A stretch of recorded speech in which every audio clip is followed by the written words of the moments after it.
Ketika orang tersebut batal wudunya, tidak punya wudu, maka orang tersebut diharamkan melakukan 4 perkara. Pertama yaitu adalah as-sholat. Sholat bermacam-macamnya sholat. Baik itu sholat fardu atau sholat sunnah, atau sesuatu yang ada hubungannya dengan sholat. Contohnya seperti sujud tilawah. Bismillahirrahmanirrahim. Alhamdulillahirabbil alamin. Wassallallahu wasallam ala sayyidina Muhammadin wa ala alihi wa sahbihi wasallam ajma'in, amma ba'd. Rabbi shrah li sadri wa yassir li amri wahlul 'uqdatam min lisani yafqahu qawli. Alhamdulillah kita bisa berkumpul mengaji bersama di tempat yang barokah, yaitu bait min buyutillah, rumahnya Allah Subhanahu wa taala. Begitu juga di waktu yang barokah, yaitu adalah waktu bulan Sya'ban. Karena Rasulullah sallallahu alaihi wa alihi wasallam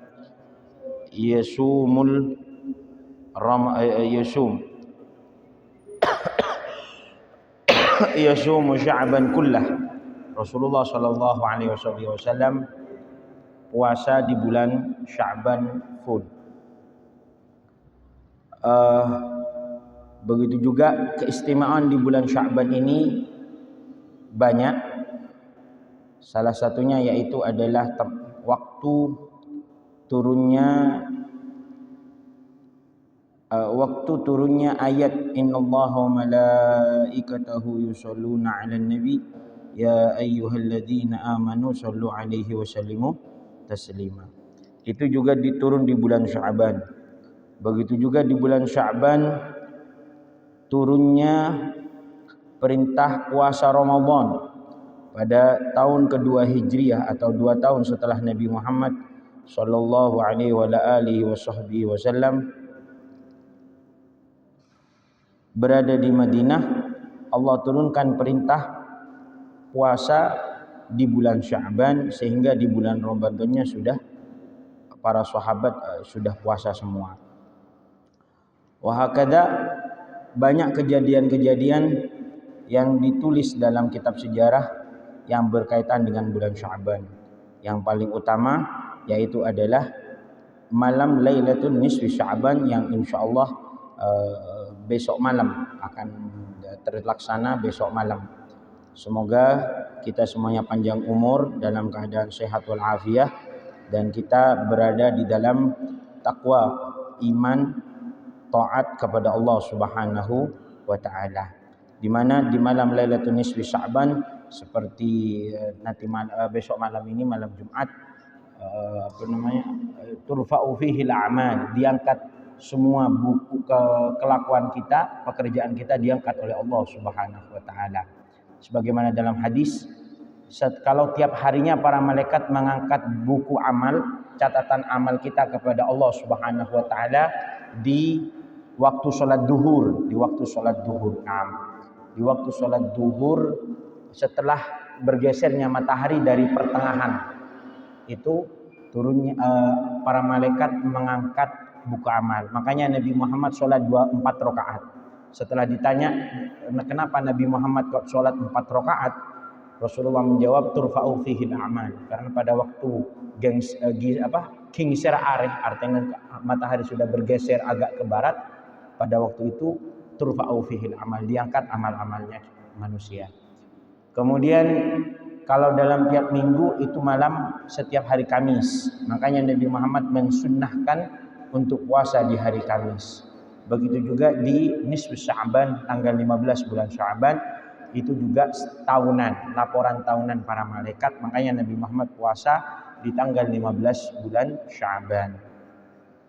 Wahakada, jadi kita sekarang berkumpul di sini di waktu yang mulia, di tempat yang mulia, untuk sama-sama mengaji ilmu yang diwariskan oleh Nabi Muhammad sallallahu alaihi wasallam. Faslun nawaqidul wudu arba'atu asya. Malam ini pembahasannya yaitu adalah sesuatu yang membatalkan wudu. Kemarin sudah dijelaskan bagaimana caranya wudu. Kemudian malam ini kita akan membahas apa yang membatalkan wudu. Apa yang membatalkan wudu? Nawaqidul wudu arba'atu asya. Yang membatalkan wudu adalah 4. Yang membatalkan wudu adalah 4. Pertama yaitu adalah al-kharij min ahadis sabilain min qubulin aw duburin rihun aghiruhu illal mani. Setiap sesuatu yang keluarnya sesuatu dari 2 lubang, depan atau belakang, yang dikatakan kubul atau dubur, itu membatalkan wudu. Keluar apapun kecuali mani. Mau keluar air, mau keluar angin, baik itu dari depan atau dari belakang, maka tetap membatalkan wudu. Kenapa kok diperjelas seperti ini? Karena ada sebagian ulama mengatakan, pendapatnya Imam Malik mengatakan kalau keluar sesuatu yang tidak biasa keluar, maka tidak membatalkan wudu. Contohnya keluar angin dari depan. Keluar angin dari depan itu tidak membatalkan wudu indah Imam Malik. Tapi bagi kita mazhab Syafi'i, umat dalam Indonesia, bangsa Indonesia, itu mengikuti pendapatnya Imam Syafi'i. Jadi setiap apapun yang keluar dari 2 lubang ini, depan belakang, baik itu sudah biasa atau tidak biasa, lumrah atau tidak lumrah, maka hal tersebut membatalkan wudu. Kecuali mani. Kecuali mani. Kalau mani selagi maninya dia sendiri maka tidak membatalkan wudu. Bagaimana yang dimaksud maninya dia sendiri? Begini. Ini atas gitu. Dan orang ngomongnya agak bek napa yang mana? Bek titik dulu. Engki. Tahu sak atas pola. Hah? Agak napa yang mana? Karena masalah maniman ini kan bek tako eke dinga kisera kasa. Kenapa? Loh, sudah. Iya. Grupnya berikutnya setelahnya adalah hal yang membatalkan wudu. Astare. Ustaz Qadir. Oh, oke. Semuanya 4 Kak dia. 4-4-nya diterangkan Ustaz Qadir. Oh.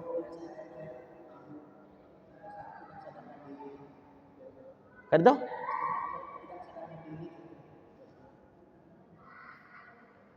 Sampai kepada menyentuh. Jadi semuanya selesai. Taib. Sesuatu yang diharamkan ketika dia tidak punya wudu. Sudah dibahas? Belum lagi? Baik. Bismillahirrahmanirrahim. Man intaqada wudu'uhu haruma alaihi arba'atu asya. Ketika orang tersebut batal wudunya, tidak punya wudu, maka orang tersebut diharamkan melakukan 4 perkara. Pertama yaitu adalah as-salat. Salat bermacam-macamnya salat. Baik itu salat fardu atau salat sunnah, atau sesuatu yang ada hubungannya dengan salat. Contohnya seperti sujud tilawah. Sujud tilawah ini disunnahkan bagi yang membaca dan yang bagi mendengarkan. Sujud tilawah. Wa idza quri'a 'alaihimul Qur'anu la yasjudun. Itu. Dan ayat-ayat sajadah yang lain. Ayat-ayat sajadah yang lain. Jadi mun bada orang yang dingaki surat sajadah atau surat kahtia napanya mana? Iqra bismi rabbikal Iqra apa? Al-A'la, suratul A'la dan yang lain. Kak Dinto ketika membaca surat sajadah atau ayat sajadah itu disunnahkan sujud baik dalam Al-Qur'an, dalam salat atau di luar salat. Naam. Kemudian yang sunnah sujud itu yang mendengarkan atau yang membaca. Nah, ketika ada orang mendengarkan tapi dia tidak punya wudu, maka jangan sampai sujud. Walaupun dia tidak sholat, tapi sujud ini salah satu syaratnya sama seperti sholat, yaitu adalah at-taharah, suci. Jadi tidak boleh sholat, tidak boleh sujud. Tidak boleh sujud dan tidak boleh sholat. Tidak boleh sholat. Nah, itu sudah jelas.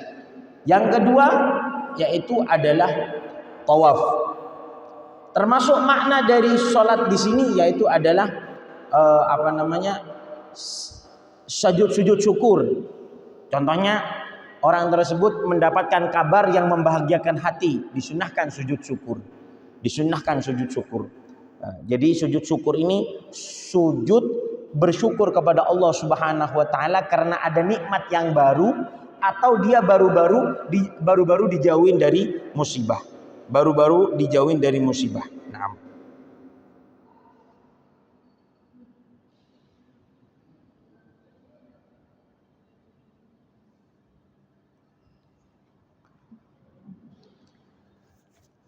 Kemudian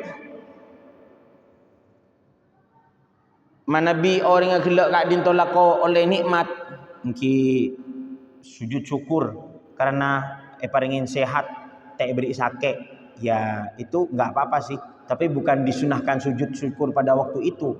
Tapi umpamanya beda orang beres pas sakit baru di sana pada waktu tersebut disunahkan untuk sujud syukur. Atau sholat syukur, benikun sujud syukur, tapi pas apa aja nggak syukur, itu ada dan pernah dilaksanakan oleh Nabi Muhammad Shallallahu Alaihi Wasallam. Sujud syukur, sholat syukur disyaratkan untuk punya wudu. Begitu juga khutbatul Jum'ah, khutbah di sini diwajibkan untuk juga punya wudu. Jadi khatib kalau mau naik ke mimbar dipastikan punya wudu. Kalau pidato biasa kayak pengajian di malam ini tidak wajib. Seperti malam ini tidak wajib. Tidak wajib apa namanya? Tidak wajib andi wudu. Tapi kalau khutbah Jumat itu wajib punya wudu. Dan begitu juga khutbah-khutbah yang lain. Nah, begitu juga khutbah-khutbah yang lain. Khutbah Jumat itu disyaratkan punya wudu. Begitu juga sholat sunat jenazah. Sholat sunat jenazah diwajibkan punya wudu. Walaupun di sana tidak ada sujud, tidak ada rukuknya, tetap diwajibkan punya wudu. Jadi kalau dia tidak punya wudu, maka dia tidak boleh sholat. Baik itu sholat fardu, sholat sunat, sholat jenazah, atau sesuatu yang ada hubungannya dengan sholat. Contohnya seperti sujud tilawah, sujud syukur, atau juga dua khutbahnya sholat Jumat. Nah. Kemudian yang dilarang juga ketika orang tersebut tidak punya wudu yaitu adalah tawaf. Ketika tawaf itu disyaratkan, diwajibkan punya wudu. Beda halnya dengan sa'i. Beda halnya dengan waktu ihram, waktu niat. Jadi waktu niat umroh tidak wajib wudu. Makanya bagi orang-orang yang umroh itu kalau sudah tua gak usah turun dari base, cukup di base. Ketika dia mau ngambil mikot, contohnya dia mau dari Bir Ali atau dari dari Masjid Tan'im atau dari Ji'ronah, itu di sana dia cukup ihram, gak usah ke masjid. Kasihan kalau sudah tua. Nah, jadi ihram itu gak diharuskan di masjid, gak diharuskan di tempat tersebut, di masjid yang sudah ada di mikot tersebut. Tapi ihram ini di tempat yang sudah ditentukan, bukan di masjidnya tapi di tempatnya, baik itu di pelataran masjid, di pinggir masjid atau di dalam masjid, wahakada. Dan tidak disyaratkan suci. Yang disyaratkan suci hanya ketika tawaf. Disyaratkan punya wudu yaitu ketika tawaf.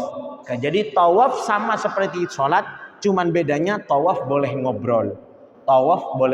Sholat gak boleh ngobrol. Tawaf boleh minum, boleh makan. Sholat gak boleh makan, gak boleh minum. Cuman sama-sama diwajibkan punya wudu, suci dari hadas kecil atau dari hadas besar. Naam. Makanya serepot nih Kak, manabi beda orang mau berangkat dari umroh dari Madinah, ternyata head. Ini repot. Kalau orang tersebut setelahnya tawaf, mare tawaf kemudian head, itu boleh meneruskan sa'inya dengan dalam keadaan head, karena sa'i tidak diwajibkan untuk suci. Sa'i tidak diwajibkan untuk suci sa'i tersebut. Nah, kemudian Kak Dinto jelasaki wa massul mushaf menyentuh Al-Qur'an. Menyentuh Al-Qur'an disyaratkan untuk suci. Jadi bagi orang yang tidak punya wudu maka tidak boleh menyentuh Al-Qur'an. Menyentuh Al-Qur'an apalagi membawa Al-Qur'an. Di sini ada beberapa permasalahan. Pertama, ketika megang HP di dalamnya ada Al-Qur'an. Pendapat yang masyhur di kalangan ulama zaman sekarang, yang dipilih oleh mayoritas ulama di zaman sekarang, yaitu adalah kalau Al-Qur'an tersebut aplikasinya dibuka, pada waktu itu dia tidak diperbolehkan untuk menyentuh HP-nya. Kalau orang tersebut tidak punya wudu ya. Terus menyentuh HP tapi dibuka aplikasi Al-Qur'annya. Maka pada waktu itu dia tidak boleh menyentuh HP tersebut. Tapi kalau aplikasinya nggak dibuka, walaupun di dalamnya tertanam aplikasi Al-Qur'an, tapi aplikasinya nggak dibuka, orang tersebut boleh menyentuh Al-Qur'an, boleh membawa HP tersebut karena aplikasinya nggak dibuka. Itu permasalahan pertama yang sering menjadi pertanyaan di kalangan umum. Yang kedua, masul mushaf, membawa Al-Qur'an. Membawa Al-Qur'an kalau Al-Qur'annya ini kalau yang dibawa cuma Al-Qur'an saja, mutlak tidak boleh. Mutlak tidak boleh. Tapi sekarang kalau ada Al-Qur'an di tas, di dalam tas ada buku. Ketika sampean tidak punya wudu, apakah boleh membawa tas tersebut? Di sini ulama mentafsir dengan niat. Kalau kamu niatnya membawa tas, yaitu membawa Al-Qur'an, tidak sah. Tidak boleh. Bukan tidak sah, tidak boleh. Tapi kalau kamu membawa tas, di dalamnya ada Al-Qur'an dan buku, niatnya kamu membawa dua-duanya. Saya mau membuat dua-duanya. Atau kamu yang sudah ngambil gini aja. Ambil. Maka diperbolehkan. Contohnya seperti ini. Beda napanya mana? Beda tas, dalam beda Quran ada kitab. Saya bilang kepada teman saya namanya Maksus, bawa Quran ya di dalam tas. Bawa Quran di dalam tas.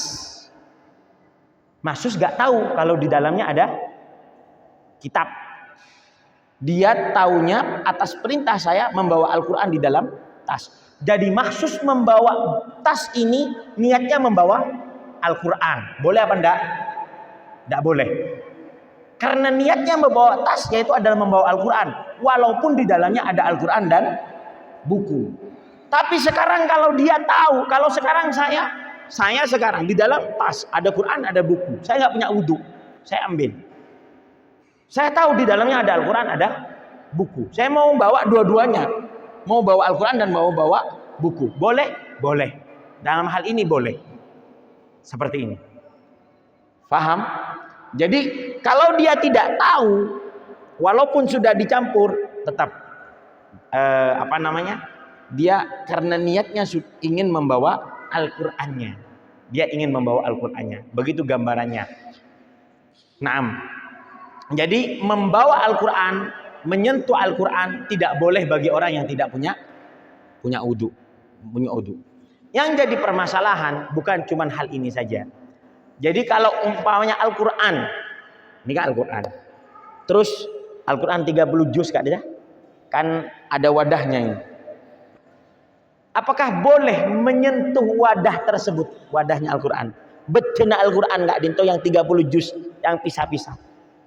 Dia tidak punya wudhu. Tidak boleh. Karena ini masih ada nisbah kepada Al-Quran. Ada hubungannya dengan Al-Quran. Loh, walaupun Qurannya tidak ada. Walaupun Qurannya tidak ada. Karena ini dinamakan tempatnya Al-Quran. Jadi kalau sudah dinamakan tempatnya Al-Quran, wadahnya Al-Quran, tidak boleh disentuh oleh orang yang tidak punya wudhu. Walaupun tidak ada Al-Qurannya, apalagi ada Al-Qurannya. Begitu juga kulitnya Al-Quran. Contohnya ada Quran sudah lepas kulitnya. Kalau masih kulit ini dinamakan kulitnya Al-Quran, tidak boleh disentuh. Loh, tak ada Quran apa? Iya, tapi ini namanya kulitnya Al-Quran. Kulitnya mushaf. Tidak boleh disentuh. Selagi secara kebiasaan ini masih dikatakan kulitnya Al-Quran. Tapi kalau sudah di luarnya sobek, tanda-tandanya sobek, sudah gak bisa dikatakan ini kulitnya Al-Quran, itu sudah boleh disentuh oleh orang yang tidak punya wudhu. Wahakada. Ini pembahasan dari 4 perkara yang dilarang dikerjakan oleh orang yang tidak punya wudhu. Wassallallahu ala sayyidina Muhammadin wa ala alihi wasallam walhamdulillahirabbil alamin. Mungkin ada pertanyaan, silahkan. Ada pertanyaan yang berkaitan dengan materi, kami silahkan, atau di luar materi, ya Toren. Ya Toren. Siap. Bagaimana hukumnya dalam sholat menghalalkan maknanya seperti baca suratul mustaqim, suratul ladzina an'amta 'alaihim, yaitu membayangkan orang-orang yang sholat, menghadirkan wajah Allah. Baik. Suratul ladzina an'amta 'alaihim seperti orang-orang yang karena itu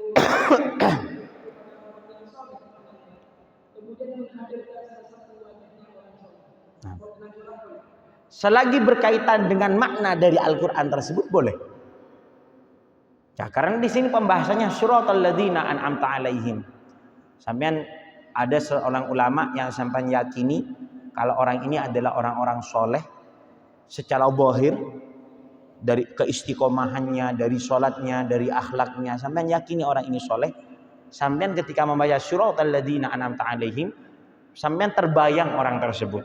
Maka hal tersebut boleh karena ini berkaitan dengan makna dari Al-Quran, yaitu adalah orang-orang soleh.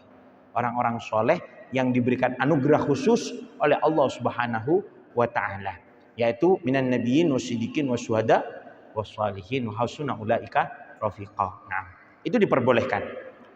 Karena berkaitan dengan karena permintaan kita yaitu adalah ihdinas syiratal mustaqim. Ihdinas syiratal mustaqim, syiratal ladzina an'amta 'alaihim. Nah, jadi kita ini memang mengharap kita berada di jalannya orang-orang soleh, mulai dari para nabi sampai kepada orang-orang siddiq, sampai kepada orang-orang syuhada dan orang-orang soleh. Minan nabiyyin wasiddiqin wasyuhada wassalihin wa hasuna ulaika rafiqa. Dalam ayat yang lain, siapa orang-orang yang diberikan anugerah khusus, yaitu adalah para nabi, syuhada, sholihin, dan siddiqin. Begitu juga orang-orang yang mulia di sisi Allah Subhanahu wa Ta'ala. Terbayang wajah mereka, tidak apa-apa. Kenapa? Karena berkaitan dengan Al-Quran, berkaitan dengan makna dari Al-Quran, yaitu adalah alladzina an'amta 'alaihim ghairil maghdubi 'alaihim waladdallin. Amin. Naam. Membayangkan namanya saja untuk orang Indonesia, membayangkan namanya saja. Semoga tidak orang Naam.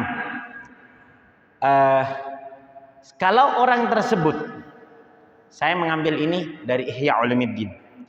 Kalau orang tersebut masih hidup, kita tidak bisa memvonis orang ini apakah memang sudah dibenci oleh Allah Subhanahu wa Ta'ala. Loh, kan sama-sama hidup. Iya, kalau tadi yang berkaitannya dengan husnudzon. Tapi yang ini kita seakan-akan mengklaim kalau orang ini dimarahi oleh Allah Subhanahu wa Ta'ala. Jadi begini, husnudzon ini salah nggak apa-apa. Su'dzon walaupun benar bahaya. Nah, Ketika orang ini ghairil maudhubi, ketika kita ghairil maudhubi terbayang kepada umpamanya presiden Amerika atau Zionis lah gitu. Kita ketika presiden Amerika, kita nggak tahu akhir hayatnya dia seperti apa. Kita nggak tahu akhir hayatnya dia seperti apa. Bayangkan aja di zamannya Nabi Muhammad ada seseorang yang namanya Wahsy. Wahsy membunuh pamannya Nabi Muhammad. Bejat napa orang bejat napa Wahsy ini? Membunuh pamannya Nabi Muhammad. Membunuh pamannya Nabi Muhammad. Kurang bejat apa Wahsy? Di perang Uhud yang bikin Nabi Muhammad nangis, yang bikin Nabi Muhammad susah sampai kebawa ke Madinah. Setelah kembali dari Uhud, beliau kembali kepada Madinah, beliau nangis masih di Madinah. Fa inna Hamzah la bawaqilah. Sampai terbawa. Tapi ternyata endingnya Wahsy ini adalah orang yang wali min auliyaillah, menjadi sahabatnya Rasulullah dan bagus keislamannya, dan bahkan dia menjadi penolong Islam di akhir hayatnya dengan membunuh orang yang mengaku nabi, yaitu adalah Musailamah al-Kadzdzab. Jadi ketika kita membayangkan maudhubi, kita mengklaim satu orang, sebaiknya tidak. Kenapa? Karena kita nggak tahu akhir hayatnya orang ini seperti apa. Kita langsung formalkan aja, yaitu adalah semua orang-orang kafir, baik itu Yahudi dan Nasara. Nggak usah diklaim kepada satu orang. Begitu.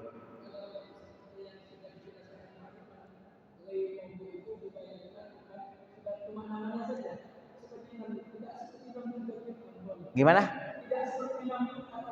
Lah, kalau itu sudah diklaim kafir, Al-Quran sudah mengatakan mereka kekafirannya. Boleh seperti itu. Tapi kalau masih hidup, jangan. Karena kita nggak tahu akhir hayatnya seperti apa. Tapi kalau sudah wafat, kalau sudah mati, boleh seperti itu. Nah.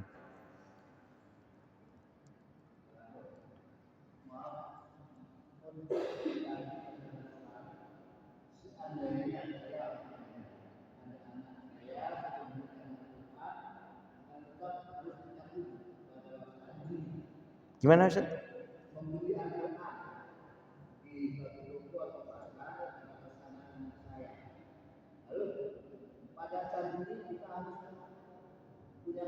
Iya.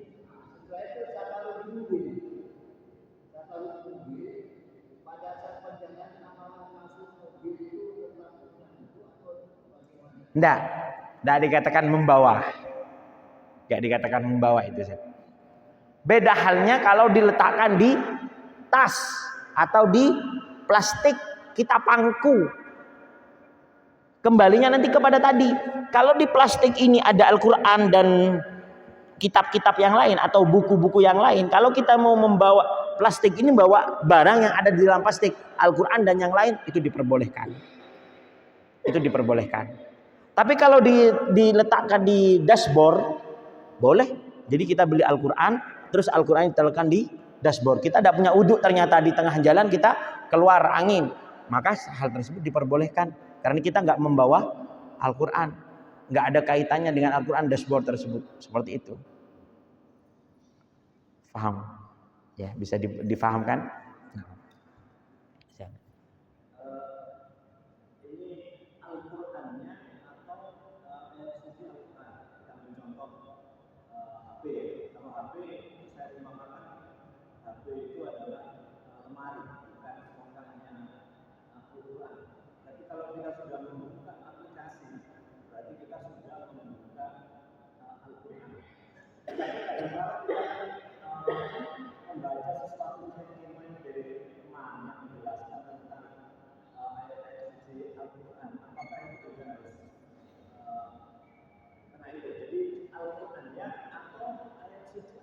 Oh, 6. Jadi kalau orang yang tidak punya wudu, itu yang tidak diperbolehkan membawa Al-Quran atau menyentuh Al-Quran. Bukan membaca. Kalau membaca ayat Al-Quran itu diperbolehkan. Diperbolehkan. Yang tidak diperbolehkan orang yang junub, orang yang punya kewajiban mandi besar, seperti orang haid atau orang baru setelah berhubungan dengan istri. Hal orang seperti ini tidak boleh membaca Al-Quran. Tidak boleh membaca Al-Quran dengan lisan, tapi boleh membaca Al-Quran di dalam hati. Seperti itu.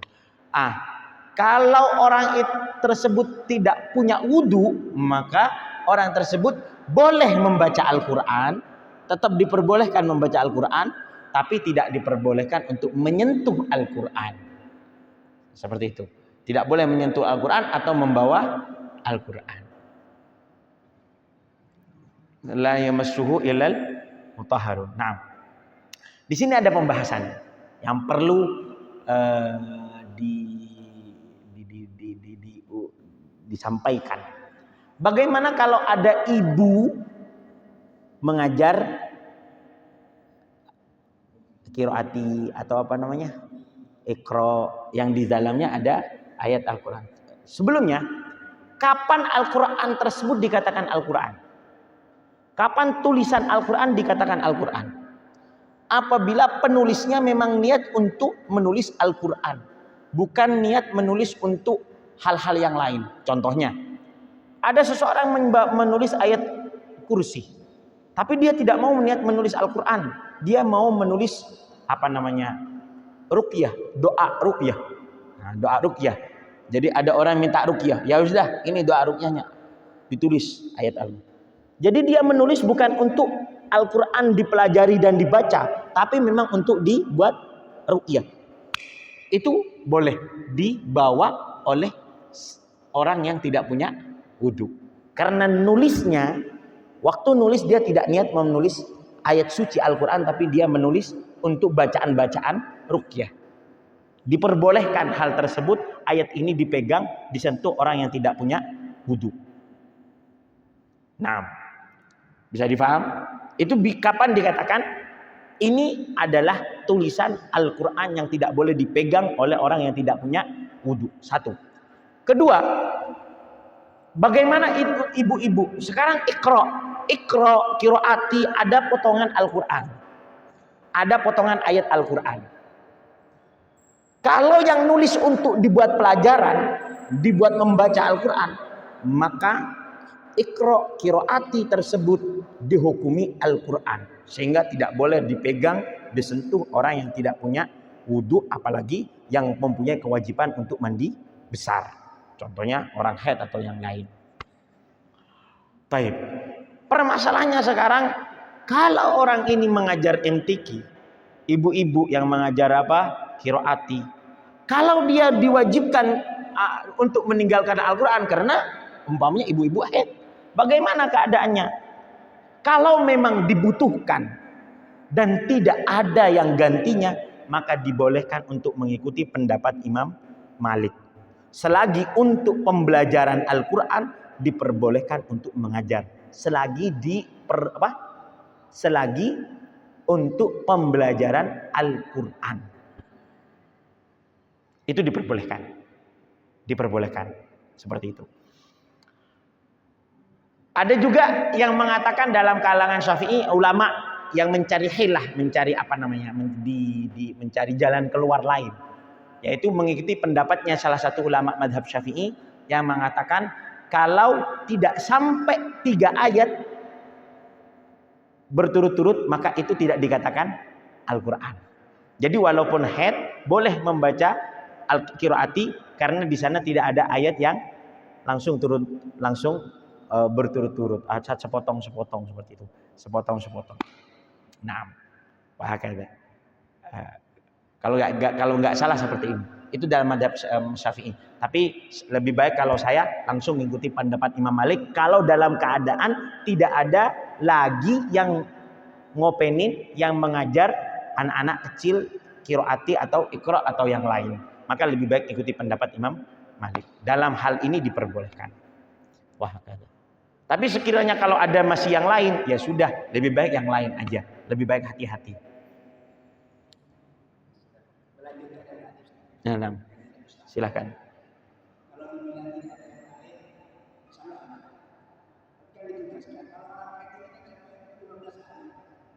Sampai 1 minggu.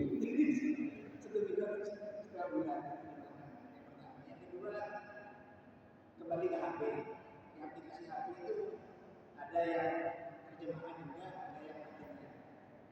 Kalau aplikasi itu punya arti terjemahan, aplikasi tidak boleh. Mana? Kedua,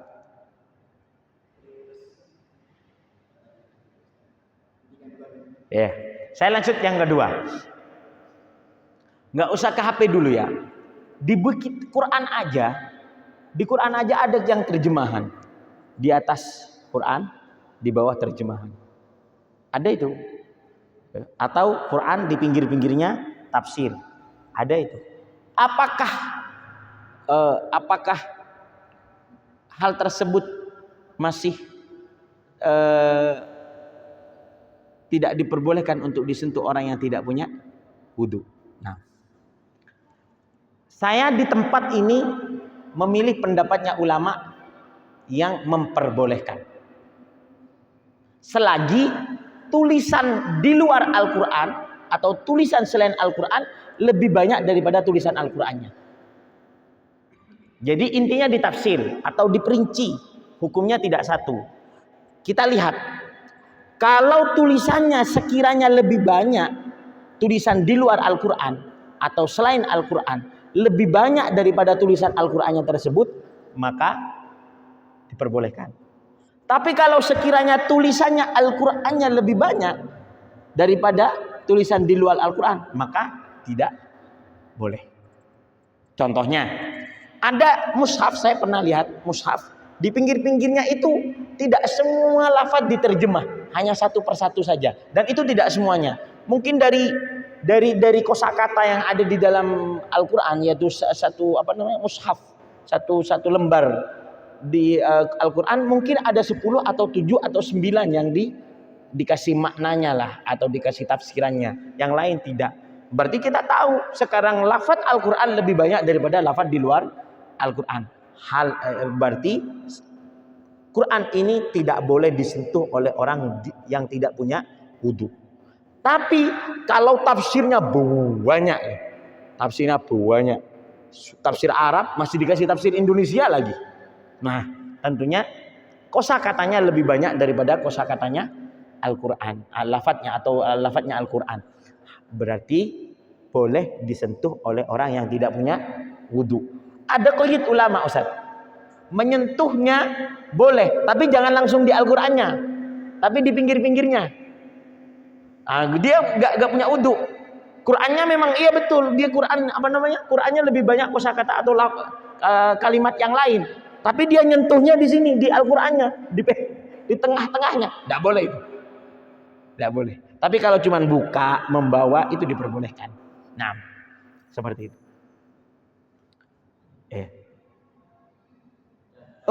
Satu lagi. Gitu Ustaz ya. Lah, hal tersebut sama seperti di HP. Paham? Hal tersebut sama seperti aplikasi HP. Jadi kalau aplikasinya itu satu ayat, di bawah ada tulisan Latinnya, ada tulisan terjemahannya. Ada tulisan, berarti lebih banyak. Satu ayat aja, ini satu ayat, ini satu baris, ini 3 baris. Tulisan ayatnya dan tulisan maknanya. Ya sudah, jelas lebih banyak tulisan di luar Al-Quran. Berarti boleh dipegang oleh orang yang tidak punya wudu. Wah, kayaknya disamakan.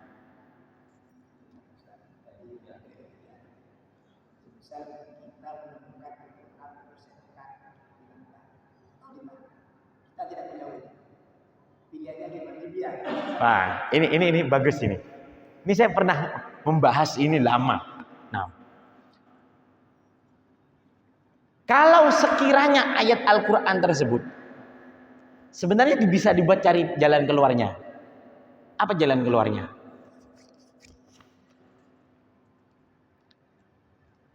Satu yang paling aman, mencari orang yang punya wudu untuk mengambil. Atau sampean ngambil wudu, sekiranya ini aman, nggak diinjak-injak orang. Contohnya jatuh di jalan. Cuman sampean lihat waktunya tidur ini jam 1 malam, sepi sudah. Udah, sampean ngambil wudu, sampean ambil Quran. Paham? Tapi kalau sekarang di tengah jalan ramai, contohnya jam 11, jam 11 di jalan sini jam 11, jam 10, ini banyak. Ini kalau dibiarkan diinjak. Baik. Kalau bisa mencari orang, maka carilah orang. Kalau enggak bisa, maka dihilah. Gimana dihilahnya? Sampean ngambil plastik, paham? Atau apalah, baju, ya, terus dikasih batu. Sama seperti tadi. Sampean niat membawa batu dan Al-Quran. Tadi sudah dikatakan, kalau ada plastik, di dalamnya ada Al-Quran, terus ada benda lain, contohnya seperti buku, atau pulpen, atau apalah, niatnya sampean membawa dua-duanya, diperbolehkan, walaupun tidak punya wudu. Makanya bisa dihilah yang kedua ini. Apa? Mengambil plastik, atau mengambil benda, atau kalau punya baju dibuka, diambilkan batu, saya niat bawa Al-Quran dan batu. Paham? Jadi ini yang ketiga ya. Jalan keluar yang ketiga. Jalan keluar pertama, sampean mengambil wudu tapi sekiranya aman diinjak orang. Mengambil wudu, punya ada kesempatan. Jam 1, jam 2 malam. Itu yang pertama. Yang kedua, meminta orang lain untuk mengambil yang wudu, yang punya wudu. Nah, yang ketiga, kalau umpamanya tidak ada dan ini kalau dibiarkan diinjak-injak orang, maka sampean mencari hilah yang tadi. Mengambil apa? Baju atau songkok, buka songkok atau apalah, terus dikasih tambahin. Niat membawa Quran dan benda tersebut. Hal itu diperbolehkan. Seperti itu. Bisa dipaham? Nah. Untuk yang tadi, ibu-ibu, ya sebenarnya walaupun nggak ada penggantinya boleh-boleh saja. Walaupun sudah ada penggantinya boleh, asalkan ngikut pendapat Imam Malik. Cuman saya mengatakan seperti ini biar nggak dianggap gampang untuk mengambil pendapat yang ringan. Sebisa mungkin kita berpegangan kepada madhab Syafi'i, tapi kalau memang sudah keadaan kepepet, kita mengambil pendapat yang ulama yang lain seperti itu. Makanya saya mengkoyiti sebenarnya nggak ada di kitab, tapi biar lebih hati-hati untuk pindah pendapat yang lain seperti itu. Bisa difahami? Iya, sana dulu. Oh ya Ustaz, ya Taren. Tentang sujud tilawah kan nggak bisa terus adalah pada ayat yang kita sujud tilawah. Namun apakah bagaimana posisinya enak juga? Apakah kita sujud biasa atau ada tilawah? Kalau memang di sekitar itu tidak ada semacam apa namanya dia? Gimana? Caranya apa? Boleh kita sujud? Enggak, Ustaz. Oh, nah, betul. Kalau saya nih ditaruh sini. Sujud. Terus dibuka lagi. Itu kalau Qur'annya agak besar, standar lah. Tapi kalau kelar kecil, nggak usah dipegang. Cukup diginikan aja. Yang penting ini dari diantara kerikil gak itu menyentuh ke tanah.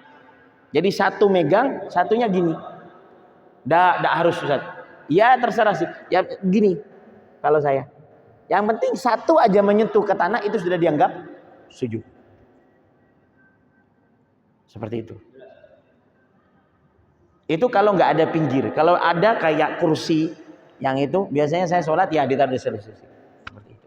Nah, itu solusi saja. Bisa. Silakan. HP langsung ditutup aja. Iya, letakkan di kantong atau dimatikan aja dulu. Kalau sudah dimatikan kan enggak apa-apa sudah. Seperti itu. Gimana? Sudah? Sudah? Oh ya udah. Oh ya silakan.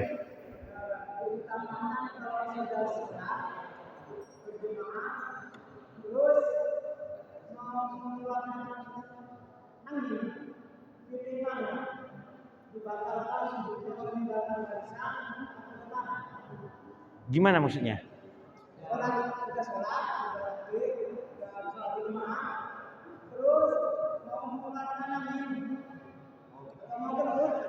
Ya, kalau sudah sholat fardu, tidak boleh dibatalkan.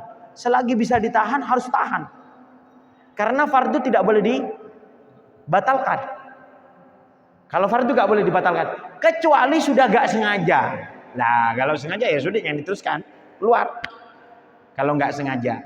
Tapi kalau kalau sholat fardu itu tidak boleh diputus. Jadi sebisa mungkin harus ditahan. Tapi kalau sebelum sholat, kalau sampean yakin masih ada teman yang bisa diajak berjamaah, maka lebih baik keluarkan dulu semuanya. Nih para komat nih, mari adzan temu para komat. Malah keluar kabir lah. Keluar. Selagi sampean yakin mempunyai teman untuk diajak sholat berjamaah setelah sholat yang ada di masjid tersebut. Atau mungkin sampean masih yakin nututin dah di budina. Mau tak bagi beda orang yang dikit ke masjid tong 2 itu lambat. Ya udah nggak apa-apa. Seperti itu. Lebih baik sampean hilangkan karena makruh menahan kentut, menahan air kencing ini dalam keadaan sholat. Itu makruh. Ini sudah masuk sholat isya. Sudah masuk waktunya sholat isya. Naam. Sudah jam 19.05. Sekarang jam 19.08. Sudah lewat 3 menit. Doa. Alhamdulillahirabbil alamin. Allahumma shalli wa sallim ala sayyidina Muhammadin wa ala alihi wa sallam ajmain. Allahumma ighfir lana dhunubana wa israfana fi amrina wa tsabbit aqdamana wansurna 'alal qaumil kafirin. Allahumma ya rabbana ma ataita wa ma athaftah lit-ta'ifin wan nadhirin ila al-Ka'bah waz-zairin ila nabikal Mustafa Muhammad sallallahu alaihi wasallam. Allahumma faj'al lana min tilkal fuyudat wa min tilkal imdadat wa min tilkal ataya haddan wafir ya rabbana ya ilana. Allahumma qsim lana haddan wafir min barakati ziyarati nabikal Mustafa Muhammad wa min nadhar ila baitikal haram wa min ziyarah wa min tawaf inda baitikal haram wa min as-sa'i ya rabbana ya ilana warzuq kull ahadin minna ziyarata nabikal Mustafa Muhammad wa ziyarata baitikal haram sallallahu alaihi wasallam al-mumajjad ya dal jalil ikram ya arhamar rahimin ya Allah fi khairin wa afiyah wa sallallahu ala sayyidina Muhammadin wa ala alihi wa sahbihi wasallam. Alhamdulillahi rabbil alamin. Al-Fatihah.